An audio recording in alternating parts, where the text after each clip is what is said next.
narito na naman tayo para sa isang napaka-sweet at nakakakilig na love story nila Kalingap Edu at Ate Viancy. Tulad mo ay aking makilala at kung ano ako'y Sa pagpapatuloy ng ating video ay ito nga ang vlog kung saan sila ay nagkaroon ng kalamansi Challenge Part 2. Dahil ang kanilang kalamansi challenge noong nakaraan ay talaga namang tinangkilik at nagtrending sa YouTube. Kaya ito ay ginawa nila ng Part 2 upang masagot ang mga tanong ng kanilang mga viewers. Nagkaroon nga ng tanong na kung gusto mo bang magkaroon ng ibang ka-love team maliban sa kanilang ka-love team ngayon sa EDSI. Sabi naman ni Ate Viancy sa nakaraang vlog ay hindi siya papayag, ngunit kung ano ang plano sa kanya ni Kalingap Rab at ni Kalingap Val ay ito talaga ay i-consider niya din. Sa kabilang banda, sabi naman ni Kalingap Edu na hindi rin daw siya papayag, ngunit ito ay nakabase pa rin kay Kalingap Rab at Kalingap Val. Siguro may suporta pero hindi ganito kadami kasi syempre iba pa rin talaga pag may ay parang ganitong nabuong samahan, community, tama, fan base. Iba yung ganun. Kaysa pag isolo-solo kung vlog, mahirap. Tama naman. And yun nga, tama naman po yun. Kasi pag may love, dito kasi sa atin, pampagood vibes nila yun ang love team. And sa love team, mas nakikilala natin yung karakter ng isang tao, ng bida natin, si Viancy. Pag ako kasing kausap niya, pag puro ako lang interview, di natin siya mas nakikilala. Pero pag sinabak natin siya sa love team at iba na yung nakakausap niya, doon natin siya mas nakikilala. At doon pumapasok yung mga mga supporters. Kasi yung love team natin, kumbaga totoo yan. Kumbaga. Para kay Kalingap Edu ay napaka-importante daw talaga sa kanya ng kanilang love team dahil hindi niya papayagan na mapapalitan ng kanyang love team. Ngunit sabi niya din na ito ay nakabase pa rin kay Kalingap Rab at Kalingap Val, ngunit ang kanyang personal na buhay daw, kung sino ang kanyang nagugustuhan ay nasa sa kanya na daw yun.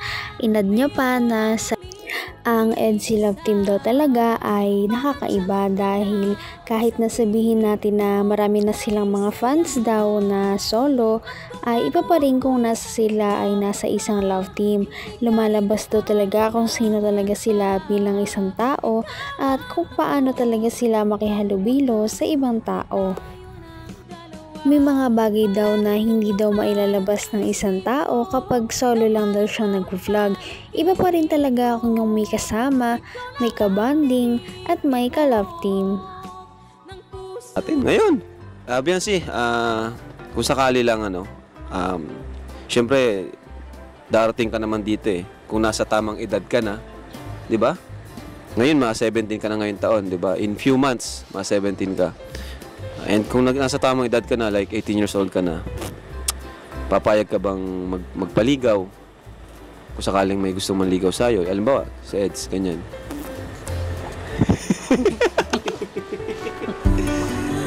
Kalamansi ako. Ha? Kalamansi? O, sige. Ayoko po magsalita ng anak mo. Ay, grabe. Honest. Saka honest. Ano siya? Kasi minsan, salita tayong salita, di naman na ngaya. Oh. Marinig yan sa sumunod. Grabe, panalo Sed. So, nakaisang kalamansi na Sed. Asim. Asim. Ayan, grabe. For Viancy ulit. Viancy. Pinahanga naman talaga ni Viancy ang kanyang mga viewers at supporters dahil kahit sabihin na marami ang nagpe-pressure sa kanya na sana maging sila na lang ni Kalingap Edu ay hindi pa rin talaga siya nagpapadala sa mga taong ganito. Alam niya pa rin kung ano ang kanyang mga gusto at gusto niya na kung pipiliin niya man na magpaligaw sa future ay nasa sa kanya na lamang yun. Ayaw niya talaga magbitaw ng mga ibang salita na talagang magpapaasa ng ibang tao o magkakaroon ng disappointment sa future. Kaya naman napaka-mature talaga ni Ate Viancy sa pagdedesisyon na kumain na lang ng kalamansi kesa magbitaw ng mga salita na hindi naman talaga sigurado. At siguro, ang mga ganitong bagay para kay Viancy ay hindi sinishare sa ibang tao kundi pang personal lamang dahil iba pa rin talaga ang sa vlog at iba pa rin ang kanyang buhay sa totoong buhay. Kumbaga, ito ay privacy niya Yung na. meron na rin mga sponsors na nagmamahal sa'yo, di ba? Di na rin basta-basta ang isang Viancy talaga. In the future, naisip mo ba na maging isang vlogger? And sa ngayon, gusto mo ba maging vlogger? Hindi. Ano po, siguro po kung ako po maging successful na in the future, yung tutulong na lang po ako pero kahit walang po na vlog. Kahit hindi vlogger? Ay, grabe. Grabe ang mga sagot ni Viancy. Nagulat ako. Parang, Yung sagot niya bro, parang hindi 17 years old ang isang Viancy na kinakausap ko ngayon. sagot, mag-vlog ako. Ha? Yung iba sabihin, ay mag-vlog na lang ako. Grabe bro, nagulat ako kay Viancy. Ang mga kalingap no, nakakagulat talaga.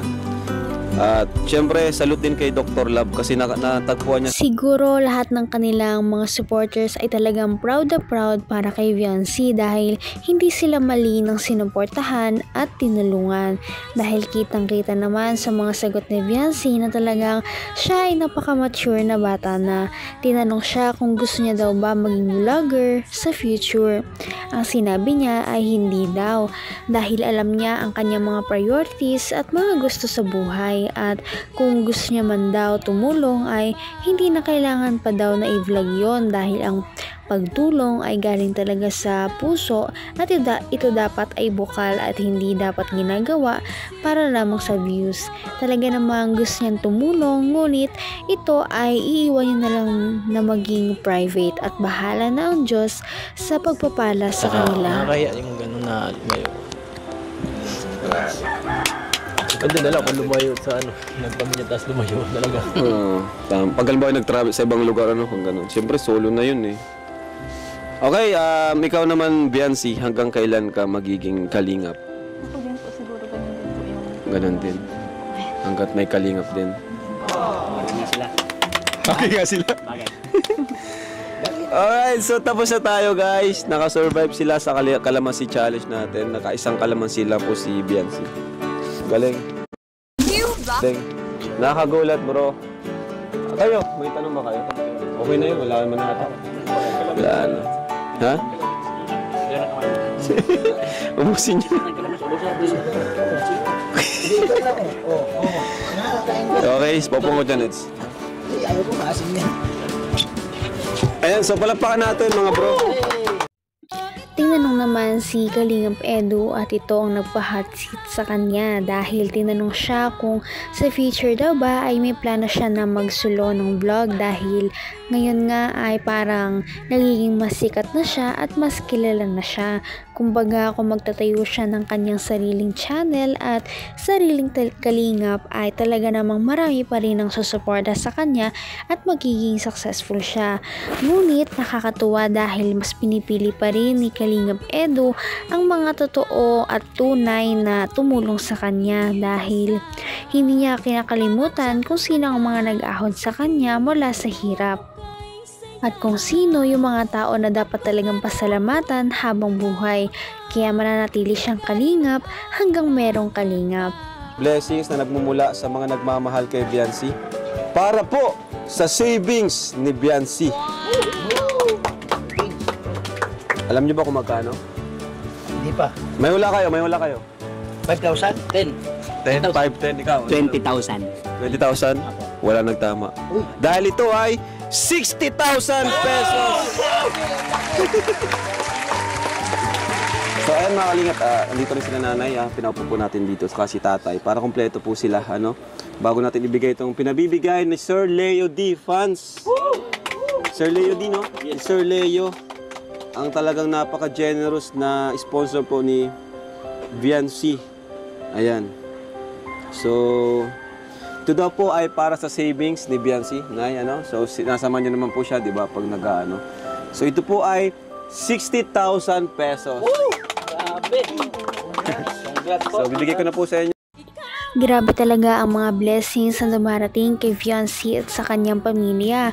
Ngunit masasabi naman natin, base sa mga sagot niya sa Kalamansi Challenge pa lamang at sa mga kinikilos niya tuwing vlog na talagang deserve naman niya ito.